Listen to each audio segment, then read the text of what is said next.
नमस्कार दोस्तों, स्वागत है आपका पेंशनर्स, फैमिली पेंशनर्स, केंद्र सरकार का कर्मचारी और पेंशन सबसे विश्वसनीय चैनल न्यूज़ अड्डा पे आपका स्वागत करते हैं।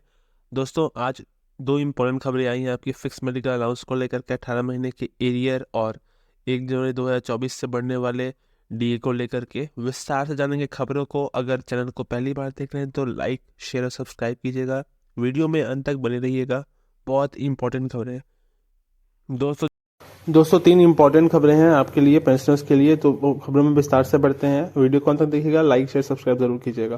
पहली खबर जो आ रही है दोस्तों, पेंशनर्स के लेकर के आ रही है, उनकी पेंशनर्स की अपडेट को लेकर के, जिसमें सबसे पहले बताया गया कि उनको जो पेंशन मिलता है उसका रिवाइज्ड किया गया है पेंशन का डेट, और उससे रिलेटेड जो त्रुटियां थी, अर्थात आपको जो पेंशन आपको मिलेगा उसमें जो अभी वेज लागू है वो 2021 का लागू है। पहले जो क्लैरिफिकेशन आपको मिलता था पेंशन वो 1972 के रूल से मिलता था, जो अब रिवाइज हो गया है। अब वो सीएसएस पेंशन रूल 2021 के हिसाब से आपको मिलेगा, अर्थात सेंट्रल सिविल सर्विसेज रूल 2021 का जो पेंशन है वो लागू होगा सभी पेंशन धारकों को। पहले आपको 1972 के रूल पर पेंशन मिलता था, उसको अब रिवाइज कर दिया गया है। एक्स्ट्रा ऑर्डिनरी अलाउंसेस 2021 के गैजेट के हिसाब से 2021 के डेट से इशू किया गया है। जितने भी स्टाफ्स है, ऑल सर्विसेज, सेंट्रल गवर्नमेंट के सर्विसेज, स्टेट गवर्नमेंट के सर्विसेज और सेंट्रल सेक्रेटरीट की सर्विसेज, जितनी भी सर्विसेज को पेंशन मिलता है वो आपको 2021 के रिकॉर्ड्स के हिसाब से मिलेगा।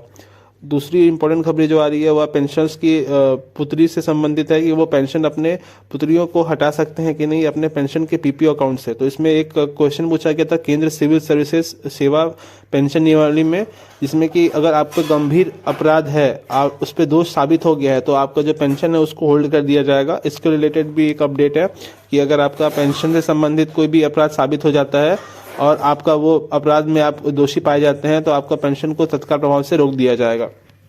पुत्रियों से संबंधित एक क्वेश्चन किया गया था एक पेंशनधारी की तरफ से कि वो अपनी पुत्री का नाम हटा सकते हैं कि नहीं। तो इस पे जो विभाग की तरफ से अपडेट दी गई है कि केंद्र सिविल सेवा पेंशन में आप अपने सरकारी कर्मचारी अपने पुत्री का नाम नहीं हटा सकते हैं, अर्थात कि अभी जो आपको नाम है पीपीओ अकाउंट में आपकी पुत्री का वो एज इट इज बना रहेगा और उनको सरकारी कर्मचारी के परिवार सदस्य ही माना जाता है। अर्थात विवाह के बाद पुत्री का नाम अभी हटाने के संबंध ऐसे कोई अपडेट नहीं मिला है।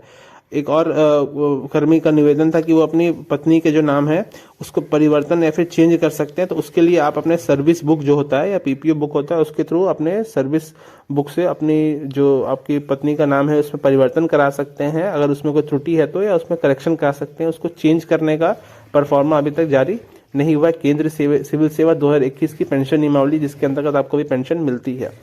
तो तीसरी खबर जो आ रही है वो आपके डीए और डीआर को लेकर के आ रही है दोस्तों। जैसा कि महंगाई भत्ता और महंगाई राहत आपका ऑलरेडी 46% हो चुका है, तो वो 51% तक जा सकता है जनवरी के महीने में, और सरकार इसका चुनाव से पहले ऐलान भी कर सकती है।